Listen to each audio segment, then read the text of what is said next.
जीवन में एक बात आप सब याद रखना, संस्कार हमारे जैसे होंगे, भक्ति का बीज संस्कारों से ही होता है। जिस घर का जैसा माहौल होगा, बच्चों पर प्रभाव ही वैसा ही पड़ेगा। अब किसी के घर में रोज युद्ध महाभारत हो रही हो,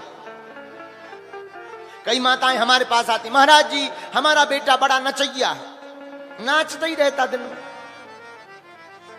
हमें बड़ी हंसी आने लगी। माता जी जब बालक गर्भ में रहा होगा तब आपने खूब डिस्को वाली फिल्में देखी होंगी। तो भाई नचैया पैदा नहीं होगा तो भक्त कहां से पैदा होगा। बालक जब गर्भ में आ जाए तब से ही बच्चों को संस्कार देना प्रारंभ कर देना चाहिए। गर्भस्थ अवस्था में जैसे संस्कार बच्चों को मिलते हैं, जन्म लेने के बाद बच्चों का स्वभाव और बच्चों का चरित्र और हमारे बच्चों का व्यवहार भी वैसा ही बनने लगता है। अब तो एक नियम कम हो गया, हम आपको बता दें। पहले के समय में बालकों के जब संस्कार होते थे तो एक संस्कार होता था अन्नप्राशन। अन्नप्राशन का संस्कार जब करवाया जाता था, पहली बार बच्चे को जब खाने के लिए मुंह में दिया जाता था तो बच्चे को बीच में बैठा देते थे, अगल बगल बहुत सारी वस्तुएं रख देते थे, पूजन की, भजन की, प्रसाद, माला, घंटिया, शंख, खेलने की वस्तुएं, खाने की वस्तुएं, मिर्चा, मिठाई, सब कुछ अगल बगल रख देते थे। बच्चे की रुचि जिस तरफ जाती थी माता पिता समझ जाते थे कि इसका संस्कार भी वैसा ही पड़ा हुआ है।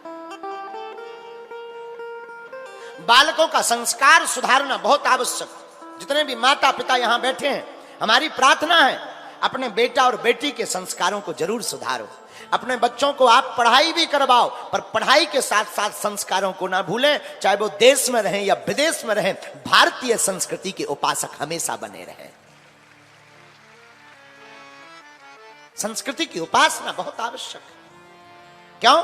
हम अभी कई दिन पहले एक घटना पढ़ रहे थे। एक बालक बड़ा पढ़ा लिखा IAS ऑफिसर, और उसने आत्महत्या कर ली। हम जब उसका आर्टिकल पढ़ रहे थे तो पता लगा कि पत्नी के विद्रोह के कारण उसने आत्महत्या की। हमें बड़ी हंसी आई कि काश इस बालक के माता पिता ने जन्मते ही रामचरितमानस अगर हाथ में पकड़ाई होती तो रामचरितमानस और संस्कार के प्रभाव से कितनी भी विपरीत परिस्थितियां आ जाती, पर बच्चा यह कदम नहीं उठाता, क्योंकि अध्यात्म ही एक ऐसा उपाय है जिसमें कितनी भी विपरीत परिस्थितियां आ जावे पर कोई भी अध्यात्म का सच्चा साधक कभी भी भागता नहीं है। हम आपसे ही पूछते हैं, क्या आपने कभी किसी भक्त को फांसी लगाते सुना? अमुक भक्त फांसी लगा के मर गया। जितने भी मरते हैं पढ़े लिखे मरते हैं। क्यों? क्योंकि पढ़े लिखे तो होते हैं लेकिन संस्कार और संस्कृति से हीन होते हैं। जो संस्कार और संस्कृति से हीन होता है वो ऐसे छोटे मोटे कदम उठाते हैं, लेकिन जिसके अंदर संस्कार कूट कूट कर होता है उसकी जिंदगी में कितनी भी परेशानियां आ जाएं, वो रामचरितमानस से सीख लेता है कि राम के जीवन में भी परेशानियां आई परंतु भगवान राम हटे नहीं, डटे रहे, और जो डटा रहता है परेशानियों से मुकाबला वही करता है? इसलिए अपने बेटी को और अपने बेटा को आप प्रतिदिन रामचरितमानस का पाठ करवाओ। बोले क्यों? रामायण पढ़ेगा बालक तो बढ़ेगा, संस्कारों को सीखेगा। रामायण में वो पढ़ेगा क्या? प्रातः काल उठी के रघुनाथा, प्रातः काल उठी के रघुनाथा, भैया मात पिता गुरु ना वही माता, मात पिता गुरु ना वही माता। श्री राम जय राम, श्री राम जय राम, जय जय राम, श्री राम जय राम, जय जय राम, श्री राम जय राम, जय जय राम। जब बालक यह रामचरितमानस की चौपाइयां पढ़ेगा तो वह बेटी और वो बेटा दोनों के संस्कार बड़े परिपक्व होंगे। वो भी प्रातः काल उठ करके माता पिता को प्रणाम करेगा, गुरुजनों को प्रणाम करेगा, सीखेगा। एक बार में नहीं, दो बार में नहीं भी सीखेगा तो पढ़ करके कम से कम समझेगा। अब आजकल के बच्चों को तो प्रणाम ही करना नहीं आता। हम गए बंबई, मुंबई में एक अमीर आदमी के घर गए, गुरुजी आइए आइए आइए। हमने कहा जी जी चलिए चलिए। अब वो अपने बच्चे से बोला, अच्छा खासा बड़ा 16-17 साल का लौंडा। अब वो आया, गुरुजी को प्रणाम करो। वो जैसे ही आया, हेलो। हम कही ठटरी के बारी, हेलो का हम आगे के लगे क्रिकेटर है, मूड धर पांव पर। बोले ये क्या होता है? हम कही तुम्हारी ठटरी। हमें बड़ी गुस्से आई।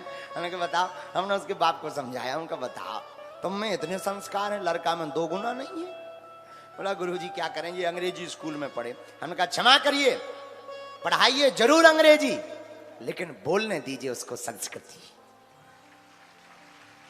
बच्चों को पढ़ने अंग्रेजी दो, लेकिन मूल में हमारी संस्कृति छिपी रहने दो। और हमारी संस्कृति जितनी सुंदर है भारत में, उतनी सुंदर दुनिया में उतनी सुंदर कोई भी संस्कृति नहीं है। भारत का संस्कृति का मानने वाला व्यक्ति जब मस्तक पर तिलक लगाकर, चोटी बांध करके और धोती पहन करके जब किसी भी एयरपोर्ट पर उतर जाता है, तो बड़े बड़े रईस और बड़े बड़े बाबू जिनकी अरबों खरबों की संपत्ति है, उनकी तरफ कोई नहीं देखता। लेकिन 10 रुपया का तिलक और 5 रुपया की कंठी माला और 100 रुपया की धोती पहने हुए व्यक्ति को देख करके सब कुछ चौंक जाते हैं। ये हमारी संस्कृति का गौरव है, हमारी भारतीयता का गौरव है। लाखों लोग जींस पैंट में खड़े हों। अब आजकल तो आगे को लोगों पहनावा भी इतना विचित्र चलो के बजरंग बली बचाएं। पहले किसी के पैंट फटे हों तो गरीब मानो जात, तो आजकल पैंट फटे हों तो अमीर मानो जात। हमने कहा अच्छा जमाना आ गया। हमारे जमाने में तो फटो हो तो आगे को लोग अरे गरीब आए गरीब, हमारी लोग पजामा फटो रहो तो आज मन ने आमंत्रण कार्ड नहीं दो। हमने कहा भगवान मर गए पहले। अब इस जमाने में अगर हम भय होते बड़ा अच्छा रहता, कम से कम फटे पैंट पहनते तो गरीब तो ना को खाते। और लड़का वाले भी बड़े हद करें, फाड़ के पूरा 2 पल्ला, एक बिल्कुल ही फाड़े तो घुटना निकले, पाछे निकलो। हम कहे यार भैया ते पहनी ना बिना पैंट के फिर। हमने एक लड़का से पूछी, हम की एक बात बताओ। बोले जी गुरुजी। हमने कहा ये फटे पैंट से क्या होता है? बोले नहीं गुरुजी होता तो कुछ नहीं है। हमने कहा सस्ते आते होंगे? अरे बोले नहीं महंगे। हमने कहा जय हो। हमने कहा होता क्या है? सही सही बताओ सही सही। तो उसने बड़ी देर बाद बताया। बोले गुरुजी थोड़ा अलग डिजाइन के कपड़े पहनो तो लोग देखते हैं। हमने कहा बहुत अच्छी बात। हमने उसके कान में एक बात कही। बोले हमने कहा बेटा एक बात बताएं, लोग तुम्हें ही देखेंगे, दूसरा कोई देखेगा ही नहीं, किसी को नहीं देखेंगे, गारंटी है हमारी। बोले क्या? हमने कहा बेटा बिना कपड़ों के फिरो, तुम्हारे अलावा अगर किसी और को देखें तो हमारा नाम मिटा देना। बोलो सीताराम, जोर से बोलो।